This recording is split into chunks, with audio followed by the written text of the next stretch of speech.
Good evening, Dale Calder here again with another session relating to the Freedom's Call second NZEF database. I keep having this little sign pop up saying that my microphone isn't recording terribly well, but I find in fact that it is, I think, recording quite well, at least when I do a playback here. But if you have any problems with your end, would you please let me know? Anyway, as I say, good evening. And first off, I'd like to just thank all of you for popping by from time to time to look at the content that is on this page. And you'll have seen that most recently there have been 3 preceding videos to this. I'm hoping that you may have got a chance to have seen those. I realise that a couple of them are quite long, but they will really give you a fantastic insight into just how the role itself has been compiled, as will the remaining couple of videos, including this one today. Now, today's we're looking at a very, very important aspect pertaining to the deaths of the many men and women that you see here, and I'm going to first start off by saying that we've actually dealt with date of birth, we've dealt with date of death, and we've dealt with age, but we haven't really had a look at the cemeteries or other burial grounds for these men and women. And so we will be doing that shortly. Just before I do that, though, I'm going to return to the Freedom's Call website, and I'm just going to acquaint you once again with the menus. You'll see at the top of the page. There are 1, 2, 3, 4, 5, 6 in all, 5 of which are true menus. And if you look at a menu for cemetery records and open that up, you'll see what I'm talking about now. You'll see there links through to the Whangarei District Council records, cemetery records, the Far North District Council cemetery records, and the Auckland Council cemetery records, excepting Pūrewa, and then there's a separate link going through to the Pūrewa Cemetery as well, and yet another one for cemeteries in the Hamilton area. So we're talking about Hamilton having its own database, cemeteries database as well.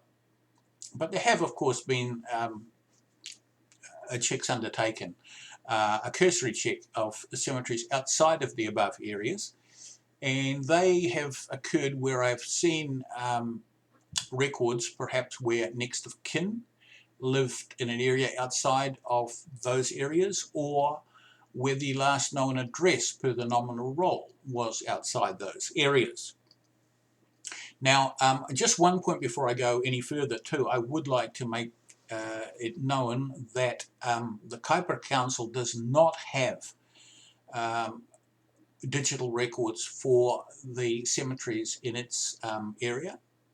The old Northern Wairoa district, for example, everything is manual. So if you do want to look up any details relating to somebody there, you're going to need to go in person to the council offices to get that information. That said, I've been told that they do hope to have this information online in the fairly near future. I have been fortunate, though, and you'll find out a little bit more about this when I get on to speaking about 2 websites, billiongraves.com and findagrave.com. I've pulled up a heck of a lot of information relating to some of the areas in that Northern Wairoa area as well. So that's been a real bonus. With that said, there are also some notes here relating to some of the entries that you see under the burial cremation column. Now, when we're talking about burial, we simply mean that the deceased was buried in the cemetery that was stated. In the case of cremation, that the deceased was cremated, and that's all. Now, that is not to say that the deceased's ashes were necessarily interned there, or that they were sprinkled perhaps on a grave site there. Ashes burial includes all records of ashes either buried or scattered on a grave site, irrespective of whether cremation was undertaken at that cemetery. And in some situations, for example, you will see that there have been people who have died overseas, The ashes have been brought back home, and they have been either scattered or interred in a cemetery plot in the area, or perhaps even outside of the area. Now, there have been the odd case where a date of death, you'll see, I had not found perhaps, and certainly then I've shown the date of burial, the date of cremation, which will give you some sort of a pointer as to when the death may have occurred. And you'd also see a column there relating to funeral directors. You will realise, you may at first glance think that well, why do we need a column showing the funeral director? Now, the reason I've done that is that sometimes, in the absence of any information from other sources, a funeral director will be a good place to go to get information perhaps on the deceased's last known address, perhaps there will be some information there on how that person died, maybe some further information pertaining to other family members buried in the same plot, whether it's a double depth or single depth grave, which would indicate whether perhaps a spouse maybe has been buried with them. That sort of information, or indeed even if you've got the right person, exactly the right person. So I think there is some value in being able to include that information in this column. Now, if you haven't found what you're looking for here, it may be because, first of all, the name is too generic. So if I go to look up a name like John Thomas, where do I start looking? And I might find 20 John Thomases buried in 20 different cemeteries in New Zealand, and we just don't know which one of those people it is. It may be because the person doesn't feature on New Zealand Council cemetery records, and certainly if a person's died overseas, you're not going to find them there. Usually you won't find them, unless perhaps, as I say, the ashes or the body has been brought back to New Zealand for interment. And of course you're not going to find the smaller cemeteries, some of the very, very small cemeteries. So, if a person doesn't feature on New Zealand Council cemetery record, there's a fair chance that we may not pick them up. And of course, I've already mentioned the case of the Kaipara. If a person is on a council cemetery record, but the records are not online, then you're not going to see them there anyway, perhaps, unless I've picked them up as a result of my trawl going through billiongraves.com or findagrave.com, or via the likes of a genealogical site or the Cenotaph website. The person may lie in a private or Maori non-council cemetery. That's quite possible. Perhaps a churchyard website as well. And although I have some of those also noted, you'll not always pick up these people. There may have been no photos at the stage put up of their graves, of their gravestones. And there will be those who, but there will also be some databases though that have been produced privately that you may find online, which will give you a pointer as to where those people have been buried as well. So these are private websites that have been put up just to record burials in some of these smaller cemeteries. So I'm fairly confident that 90, maybe 95% of all entries that you're going to see in the column, which is headed up cemeteries / Urupas, that the information that you're finding there is correct. I really find that feel that there's a fairly high level of accuracy there, so I think it's going to prove a real asset to you. With regards, in the case of Manu, Kamo, which is also known as Katenikau, Onarahi, Kioriro and Nangaru, Cape Horn, cemetery staff have told me that aside from perhaps a few unmarked, very old plots, virtually all other plots are included for persons buried or who have ashes buried. And in this context, you can also take ashes buried as ashes sprinkled. And as to this group that I've just spoken about, I can say with some certainty that some who were cremated elsewhere, for example, not in Manu, are not recorded. Okay, so with that said, I'm also now going to take a look at the specific cemeteries that you're going to find on the Whangarei District Council database. These being Manu Forest Lawn, which is by far the largest, and which of course has its own RSA division, although that's not to say that many of the servicemen aren't buried in graves in public areas. The Kamakatenikau Cemetery, Onarahi, Kiore which is the old cemetery down towards Port Road, and Nungaru, Cape Horn. Now there are some partial records available that so you may possibly see some names up on the Whangarei Cemeteries database for plots in Hukurinui, Kaurihohore, Marua and Waipu cemeteries, but certainly not all. I know of some servicemen, I knew some servicemen personally, who lie in Kaurihohore, and they are not to be found on that Whangarei Cemeteries database. That said, I did pick them up through other means, namely the two big grave websites that I spoke about just a few minutes earlier. So looking at far north, now the far north, you're basically broken down into the cemetery is broken down into two parts, if you like. There are those that are operated by communities and those that are operated by the council. I'll go through the council ones first of all. Now some of the larger ones, Kaio, Totara North, Kerikeri, Paihia, Russell, Kawakawa, Kaikohe, Okaihau, Rawene, Kohukohu, and Kaitaia. So those are some of the bigger council-operated cemeteries, but in addition, some of the community-operated cemeteries that you will see that I have come up with are Broadwood, Fairburn, Herakino, Hohora, Manganui, Mangungu, Ruaiti, Peria, Pungairi, Takahue, Waiharara, and Waipapakauri. And I apologize for my Maori pronunciation, which I'm sure is not too great. There are also a number of graveyards adjacent to churches that you will see featuring as well.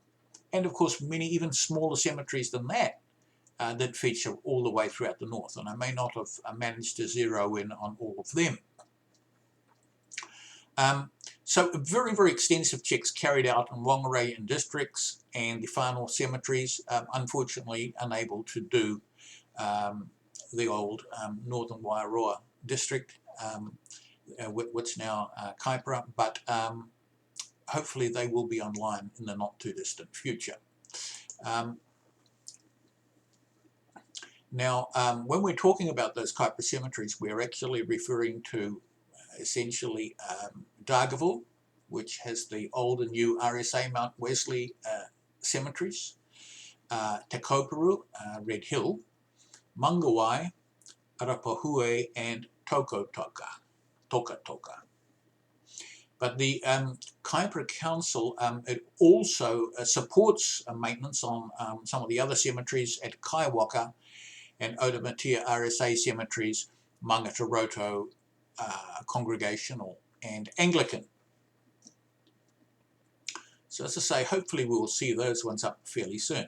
Now Auckland, you're spreading your wings a lot further, and I'll just very quickly recount the cemeteries that we're talking that I would have had a look at: Hillsborough, Waikaraka, Otahuhu, Simon Street, Birkenhead-Glenfield, Wellsford, Port Albert, Warkworth, Matakana, Waikumete, Manukau Memorial Gardens, Papatoetoi, Purewa, Papakura, Waiuku, and Pukekohe. Now there are a number of smaller council operated cemeteries, as I say, and I've already spoken, I think, have I? No, I haven't. A good case in point being Onetanga Lawn Cemetery on Waiheke Island. And for Hamilton, we have Hamilton Park Gardens, Hamilton East, and Hamilton West. Now, so that's giving you a little bit of an overview of the main areas that I've been looking at when trying to find a grave for one of these servicemen. But as I explained a little bit earlier, sometimes my searching has expanded far beyond that, and I've been looking, you know, as far south as towns like Invercargill, because there have been pointers to that person possibly having come from there or having had links to there, and so that's one of the reasons why I've gone off looking elsewhere. Now, on that note, I'm just going to make one point, and I'm digressing quite a little bit now before I get onto the spreadsheet itself, but you do need to understand that when we're talking about service personnel with links to Northland, that does not mean, of course, that their connections are exclusively to Northland. So if, for example, a person listed there, but they had next of kin in Hamilton, and they were buried in Paikokariki, then they have links in some way, shape or form to Hamilton and Paikokariki, as well as to Northland. So in that sense, this isn't just a resource for Northlanders, it's a resource for New Zealanders, and a very, very big resource which can be drawn upon, a one-of-a-kind resource. So I'm hoping that good use will be made of it because of that. Anyway, I do want to just touch briefly now on the Find a Grave and Billiongraves websites that I've spoken about earlier. Now, there have been massive trawls undertaken through these. I've gone, you name it, I've just really powered through these. And you'll see that there are columns showing whether the person appears on those websites, and in the case of Find a Grave, not only appears there, but whether in fact there's a photo there as well. In the case of Billiongraves, there's usually only a photo. There's usually not too much else said. Now, some of there have been even smaller cemeteries that I've looked at here, in addition to those bigger ones that I've just mentioned. And I will just see if I can, if there's anything here I haven't mentioned. I don't think I mentioned Akipara Maori Cemetery, or Broadwood, did I? Awanui, St. Joseph's Anglican Church, Horeke, Uta Te Whanga Te Raurau, Hohora. Did I mention Hukranui? I think I did. Kaihu, St. David's Anglican Church, Kerikeri, St. Saviour Churchyard, Kaitaia, Marua, I think I did mention. Wangakaramia, maybe not, and Matakohe, Motortown, Takapuna, Motortown, Otonga, Pakaraka, the Holy Trinity Church there, Nafa, St. Michael's Anglican Church, Paparoa, St. Mark's Church Anglican, Parua Bay, Ruakaka, the Urupa Takahiwa Marae, Waiharara, Waimamaku, Waimaki North, St. John the Baptist Churchyard, Whangaroa, Matangirau, and Wharahine at Minisdale. So those are just some others that pop up. And of course, you've got the likes of Port Albert and Wellsford, which I was also able to run checks along also on, as they fall within the Auckland Council cemeteries and the Puriwa sort of domain. So all very useful there.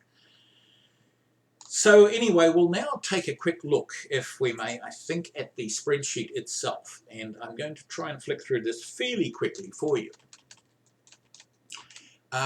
The details of cemeteries Urupas are to be found in column AC of the spreadsheet. And a typical example where a grave is known to exist might be, say, for example, if it was within Manu, would be Manu Cemetery, Whangarei, RSA block, and they'd be given a number. In this case, it's 17, plot number 799. So we know that that is where that serviceman lies.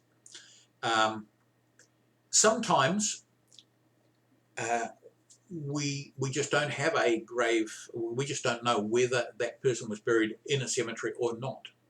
And that's more often the case where the person has been cremated. Sometimes that has not occurred. The ashes may have been sprinkled at sea or put somewhere else other than in a cemetery or a graveyard, and so we're not going to pick up on those. And I will often have a note pertaining to the cremation only over on the over in the details column, but saying that no other details exist. Sometimes we'll see that a person, of course, the ashes are not interred until some considerable time later. It may be just a matter of days, but more often than not, it's weeks, months, even years later before ashes are interred. We also have a situation, and are bound to find a situation, where again, we have a record perhaps of a cremation. We may not even have that, and yet suddenly, as a result perhaps of stumbling through the Billiongraves entries or the Find a Grave entries, I find that there is a gravestone in a particular cemetery, or a marker, a grave marker, or memorial stone, or plaque, call it what you will. And there's no clear way of knowing whether that is in fact the grave site or not. It may be, but it may in fact just be a memorial site. And in one or two instances I've seen seemingly interment occur in two cemeteries. So that's possibly in the case of ashes, where some ashes were interred, say, in Manu, and the remainder up in Russell. And I have seen that with one particular serviceman. But if I've not been able to find information relating to a cemetery, then you'll usually find that there is a note there. Clearly, we're talking here now only personnel that returned to New Zealand, that survived the war.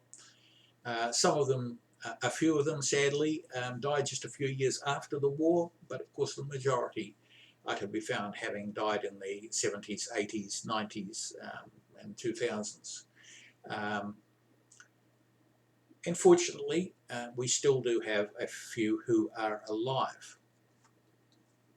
Again, so just going back over to those three columns relating to Find a Grave and Billiongraves, and we're talking here columns AG, AH and AI. AG simply shows yes or no, does that person feature on Find a Grave, on the Find a Grave website? Is there a profile up there? And sometimes you'll find a little bit of, a short bio on the person up on the Find a Grave site. Details of other family members, links to other family members with genealogical records. So really quite helpful. AH, though, shows whether there is a photo also there with a profile, yes or no. By a photo, I mean a photo of the grave plaque or gravestone, not a profile photo, head and shoulders photo of the soldier himself, of the serviceman or woman. And AI, usually no profile up there, but there's a Y entered there where I have found a grave or memorial plaque or a gravestone. I've entered a Y. If I found nothing, then it's just been left blank. Back over to the other details column. I'm going to actually try and spend a bit more time on the other details column in the next video. But sometimes there will be information that's been picked up from cemetery records there. May have been able to flesh out the name, for example, of the spouse. Next of kin might have been the wife, as per the nominal record, Mrs. Katie Ford or something. And I later find out that her name was in fact Catherine Thompson Ford or something like that. And so I'm able to actually expand on what was previously a lesser description, if that's a better way of putting it. Last known address, again, as I say, cemetery records. Sometimes I'll get some parents' records up as well.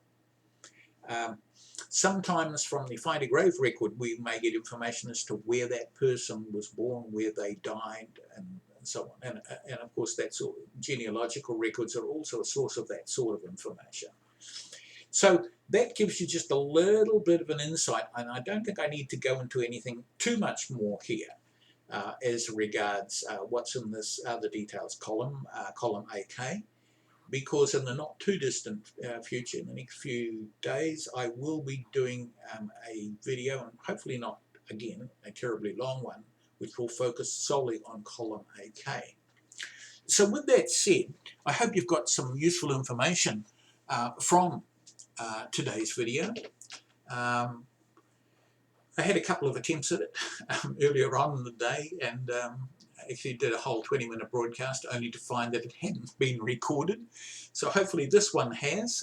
With that, I'll bid you good night, and I hope you've enjoyed what you've got to see here and that it has made some sense to you. Don't forget, always fall back on the earlier videos if you must, on the website itself. Some really good information up there, and remember there is also a quick start guide there if ever you want to move a little more quickly in terms of your research. Thank you again, and have a very nice evening, and we'll talk again soon. Thank you.